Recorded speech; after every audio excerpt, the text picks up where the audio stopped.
we limit ourselves. And it's only us. There's nobody else that's doing it to you. You've chosen to adopt those beliefs. And once you push yourself outside of that comfort zone, what becomes possible is absolutely miraculous. What is this limiting belief in my case that I'm not a good person? What does it cost me in my past to think this way?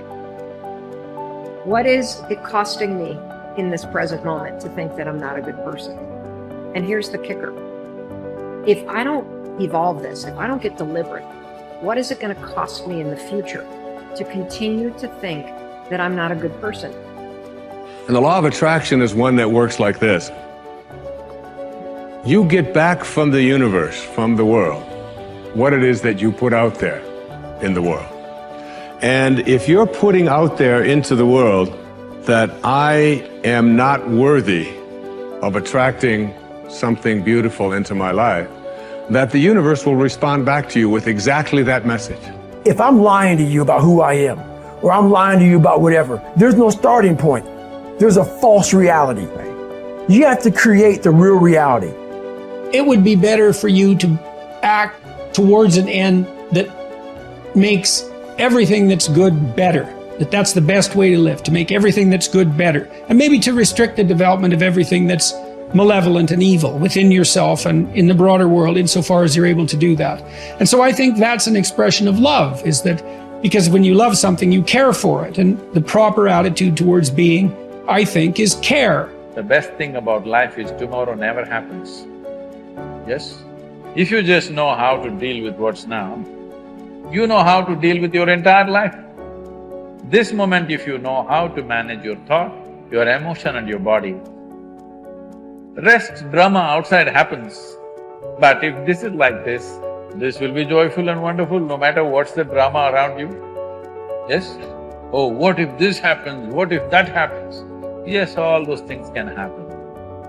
But you came here to experience life, not to avoid life, isn't it? This is about being able to think like a champion, know what goes on in their heads, understand how you can relate it to your business and whatever you do to take yourself to the next level.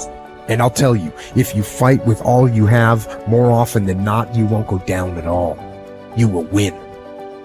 But you have to make that attitude a part of your everyday life. Do the extra repetition. Run the extra mile. Go the extra round. Make the right choices. Give the full measure. Make yourself stronger. Every day, comfort you versus growth you are in a fight. There's a war going on inside you. Comfort you versus growth you. Every day there's a fight, there's a battle, there's a war going on. And you need to decide who's gonna win the fight. It's a daily thing. And the more growth you wins against comfort you, the more you start to grow, the more you start to hit your goals, the more you start to have an impact, the more you start to love yourself. It's painful to understand how much of what you're doing isn't productive. So I'll give you an example. So I've done this a couple of times with classrooms full of students. Usually when I'm lecturing about career development, say, okay, how much time do you waste? So then I get the class to vote. How many of you waste 10 hours a day? It's like 10% of the kids will put up their hands. And it's interesting because I don't define what constitutes waste. I just ask the question. So they're diagnosing themselves, right? I'm not saying you're wasting 10 hours a day. I'm just asking. It's like, given your own attitude, how much time are you wasting? 10 hours a day. It's like 10% of the people put up their hands. Well, when you get to like 6 hours a day, 80% of the people put up their hands. So then we do the arithmetic. It's like, because I like doing arithmetic with people. People hate arithmetic, but I like doing it. It's like, okay, 6 hours a day. It's 42 hours a week. So let's call that a work week, 40 hours a week. So that's a work week. Let's say, what's your time worth? You're a university student. Well, it's certainly worth minimum wage, because obviously, but it's worth way more than that, because if you spend a productive hour when you're 20, then you gain the benefits of that hour for the rest of your life. So there's the compounding effect of time spent when we were young. So I say, well, let's assume your time's worth $50 an hour, which I think is an underestimate, but whatever, let's call it 50. We can call it 25, but we'll call it 50. That's $2,000 a week you're wasting. It's $100,000 a year. It's like, how much better would your life be if you weren't wasting $100,000 a year? It's like, what is that over 40 years? $4 million. It's like, you're rich. You don't even know it. Quit wasting time. By your own definition. It's like people shake their heads. Well, I never thought about it that way. It's like, yeah, think about it that way. Don't waste your damn life. I know I'm a weak man. I know that I have sinned. I know that I am not perfect.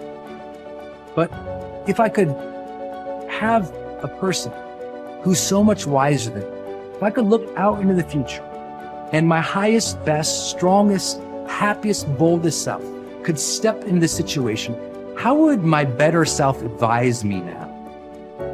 And you'll always find that your better self will say, calm down. It's not that big of a deal in the bigger picture.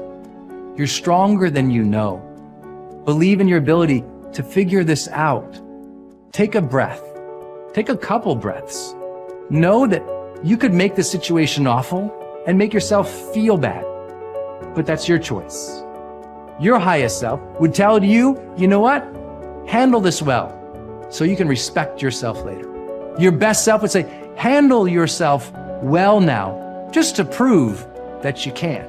Your best self would say, you know what? If you handle yourself now, you'll have fewer regrets later. Your best self would say, you know what? Instead of being angry, try to be compassionate. Because from compassion and love comes a greater power to influence than you'll ever have as an angry little child. Oof, your older self, they'd tell you, they'd learn you. They'd give you the messages that you needed to hear. What would you do as your highest self? I like my trigger for myself is when I feel those negative emotions, I ask a very specific question. My question is, if I was acting as my highest self now, what would be my next right action of integrity? Coming from a place where I want to be happy as a human being, how would I reply to this? And that changes the game. The questions we ask ourselves in moments of conflict dictate the answers and the way in which we behave. And so I say to you, take a beat, ask the questions, wonder why you're so upset, and let it go. Ask, what would my highest self do in the situation? Removing distractions is no small matter in our current culture, but it's critical. How do you do it? First, by maintaining the discipline of practicing your priorities. Don't do easy things first, or hard things first, or urgent things first. Do first things first, the activities that give you the highest return. In that way, you keep the distractions to a minimum. Second, insulate yourself from distractions. I've found that I need blocks of time to think without interruption. I've mastered the art of making myself unavailable when necessary and going off to my thinking place so that I can work without interruptions. Because of my responsibilities, I am always aware of the tension between my need to remain accessible to others as a leader and my need to withdraw from them to think. The best way to resolve the tension is to understand the value of both activities. Walking slowly through the crowd allows me to connect with people and know their needs. Withdrawing from the crowd allows me to think of ways to add value to them. My advice to you is to place value on and give attention to both. If you naturally withdraw, then make sure to get out among people more often. If you're always on the go and rarely withdraw for thinking time, then remove yourself periodically so that you can unleash the potential of focused thinking. And wherever you are, be there. Once you have a place to think, you need the time to think. Because of the fast pace of our culture, people tend to multitask. But that's not always a good idea. Switching from task to task can cost you up to 40% efficiency. According to researchers, if you're trying to accomplish many things at the same time, you'll get more done by focusing on one task at a time, not by switching constantly from one task to another. Ralph Waldo Emerson, the great transcendental thinker, believed concentration is the secret of strength in politics, in war, in trade, in short, in all management of human affairs. To help me concentrate on the things that matter, I work to keep important items before me. One way is to ask my assistant to keep bringing it up, asking me about it, giving me additional information in reference to it. I'll also keep a file or a page on my desk so that I see it every day as I work. That strategy has successfully helped me for 30 years to stimulate and sharpen ideas. If you've never done it, I recommend that you try it. Take a good look at yourself from time to time to see whether you are actually making progress. That is the most accurate measure of whether you are making the best use of focused thinking. Ask yourself, am I seeing a return for my investment of focused thinking time?